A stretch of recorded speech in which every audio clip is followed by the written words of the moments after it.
Hello hi everyone, कशा आहात सगळे. स्वागत करते मी आपल्या सगळ्यांचं आपल्या यूट्यूब चॅनलवर इन एस पी ट्युटोरियल्स. तर आज आपण पाहणार आहोत English class 1 unit number 2 poem number 2.5 weather workbook solution. चला तर पाहून घेऊया. वर्ड्स अँड मिनिंग्स दिलेले आहेत. वेदर म्हणजेच हवामान. ऑलरेडी आपण टेक्स्च्युअल व्हिडिओमध्ये या सगळ्या वर्ड्सचे मिनिंग्स पाहिलेले आहोत, तरी सुद्धा आपण इथे वर्ड्स अँड मिनिंग्स इंग्लिशमध्ये पाहून घेणार आहोत. वेदर म्हणजेच हवामान. हाऊ म्हणजे कसे. हॉट म्हणजे गरम. कोल्ड म्हणजे थंड. सनी म्हणजे कडक ऊन. विंडी म्हणजे सुटलेला वारा. एक्सेट्रा अ प्लेस म्हणजेच ठिकाण. म्हणजेच इथे काय म्हणण्यात आलेलं आहे पहा. प्लेस म्हणजेच ठिकाण.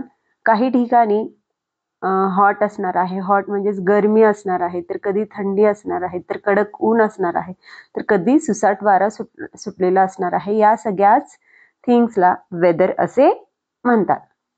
दॅट आफ्टर आहे फॉगी म्हणजेच धुके. फॉगी म्हणजेच काय, धुके. आपल्याला धुके विंटरमध्ये दिसून येतात. हिवाळ्यात सकाळी 5 वाजता आपल्याला धुके पडतात पहा, त्यालाच फॉगी असे म्हणतात. फुल ऑफ फॉग. फुल म्हणजे भरलेला. फॉग म्हणजेच काय, धुके. A fog is like a cloud. Fog धुके जो असतो तो कोणासारखा दिसत असतो. क्लाउड म्हणजेच काय, आभाळासारखा दिसत असतो. आकाशासारखा म्हणजे ढगासारखा दिसत असतो. But it is near the ground. पण हा ढग कुठे असतो, स्काय मध्ये असतो. पण फॉग जे असतो, धुके जे असतो, तो कुठे असतो, ग्राउंड कडे असणार आहे. ग्राउंड म्हणजेच काय, जमिनीवर असणार आहे. Not high in the sky. आकाशामध्ये असणार नाही. तर फॉग कुठे असणार आहे, ग्राउंड जवळ असणार आहे. Near the ground. नियर म्हणजे जवळ. ग्राउंड जवळ असणार आहे. कशासारखा दिसतो तो, क्लाउड सारखा. म्हणजेच कसं, ढगासारखा दिसणार आहे. नाउ नेक्स्ट वन आहे थंडरिंग. थंडरिंग म्हणजेच काय, गडगडाट, विजांचा गडगडाट. अ लाऊड म्हणजेच मोठ्याने. लाऊड म्हणजेच काय, मोठ्याने. डीप नॉइज, खूपच असा मोठा आवाज. डीप नॉइज, लाऊड, मोठा असा आवाज. In the sky during a storm म्हणजे वादळी वारा सुटल्यानंतर. आकाशामध्ये वादळी वारा सुटल्यानंतर जो मोठा गडगडाट होतो किंवा विजांचा कडकडाट होतो, त्यालाच थंडरिंग असे म्हणतात. दॅट आफ्टर आहे वंडरिंग. वंडरिंग म्हणजेच काय, आश्चर्य वाटणे. Wanting to know more about something. काही गोष्टींबद्दल आपल्याला काहीतरी एक्स्ट्रा नॉलेज घ्यायचं असते, समजून घ्यायचे असतात. काही थिंग्स आपल्याला जास्त समजून घ्यायचे असतात, त्यालाच काय म्हणतात, वॉन्डरिंग. वॉन्टिंग म्हणजेच पाहिजे. नो म्हणजे माहीत असणे. मोर म्हणजे जास्ती. अबाउट काही बद्दल. समथिंग काही वस्तूंबद्दल जास्त माहिती करून गेले, त्यांनाच काय म्हणतात, वॉन्डरिंग असे म्हणतात. दॅट आफ्टर आहे oral work. Sing and listen ऐका. सिंग गाणे म्हणा. Listen to the song given on textbook page number 26, then sing it aloud. तर पेज नंबर 26 वर टेक्स्टबुक मध्ये सॉन्ग दिलेलं आहे वेदरचं. तर ते जे सॉन्ग आहे ते मोठ्यानं म्हणून दाखवायचं आहे. तर टीचरसाठी काही इन्स्ट्रक्शन्स देण्यात आलेले आहे.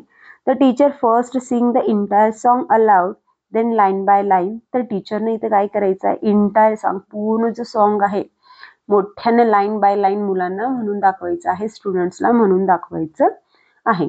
The students repeat that. तर इथे स्टुडंट्स काय करतील, ते सॉन्ग काय करतील, रिपीट करतील. After the teacher also discuss the different types of weather. तर इथे काही वेदर्स दिलेले आहेत, ते वेदर सोडून डिफरंट टाइप्स ऑफ वेदर्स पण इथे काय करायचं आहे, स्टुडंट सोबत डिस्कस करायचं आहे. And encourage the students to ask a question. तर स्टुडंट्सला इथे इन्स्पायर करायचं आहे, इनकरेज करायचं आहे आणि त्यांना वेदर रिलेटेड क्वेश्चन्स विचारायचे आहे. नाउ नेक्स्ट वन आहे class work, homework. Read the words given below, then write it. काही वर्ड्स दिलेले आहेत खाली, ते रीड करत काय करायचं आहे, राईट करायचं आहे. Weather, how, sunny, cloudy, rainy, changing, foggy, enjoying, thundering, wandering, cool, miss. Now next one आहे list the words that end with the letter Y. तर असे काही लेटर्स आपल्याला असे काही वर्ड्स आपल्याला इथे लिहायचे आहेत जे वर्ड्स वाय या लेटरनं काय होणार आहेत एंड होणार आहेत. वाय या लेटरनं काय होणार आहेत एंड होणार आहेत. चला तर पाहून घेऊया. Boy, cry, shy, fly, try, my. तर अशा प्रकारे that the end with the letter Y हे वर्ड्स इथं आपण लिहू शकतो. मग नेक्स्ट वन आहे match the different types of weather with the picture. तर काही पिक्चर्स आणि काही वर्ड्स खाली दिलेले आहेत आपल्याला मॅच करायचे. त्यांना काय करायचे आहेत मॅच करायचं आहे. सनी, सनी म्हणजेच काय कडकडीत ऊन. सनी म्हणजेच काय ज्या दिवशी पूर्ण आपल्याला सन दिसून येतो आकाशात कडकडीत ऊन असतो तर त्याला सनी असे म्हणतात. तर सन या पिक्चर सोबत आपल्याला काय करायचं आहे सनी या वर्डला काय करायचं आहे मॅच करून घ्यायचं आहे. दॅट आफ्टर आहे क्लाउडी. क्लाउडी म्हणजेच काय ढगाळ वातावरण. आकाशात किंवा स्कायमध्ये काय असणार आहेत भरून ढग असणार आहेत तर त्याला क्लाउडी असे म्हणतात. तर क्लाउड सोबत आपल्याला क्लाउडी या वर्ड्सला क्लाउड सोबत काय करायचं आहे मॅच करून घ्यायचं आहे. दॅट आफ्टर आहे रेनी. रेनी म्हणजेच काय पाऊस पडणे. रेनी म्हणजेच काय पाऊस पडत आहे. तर फर्स्ट वन जो पिक्चर आहे रेनचा तर त्या पिक्चर सोबत रेनी हा वर्ड मॅच करून घेणार आहोत. दॅट आफ्टर आहे फॉगी. फॉगी म्हणजेच काय म्हणले मी धुके असतात जे विंटर मध्ये आपल्याला विंटर सीझन मध्ये सकाळी सकाळी दिसून येत असतात. ग्राउंड लेवलला असतात. क्लाउड सारखेच ते दिसून येणार आहेत. तर फॉगी हा वर्ड थर्ड पिक्चर सोबत आपण मॅच करणार आहोत.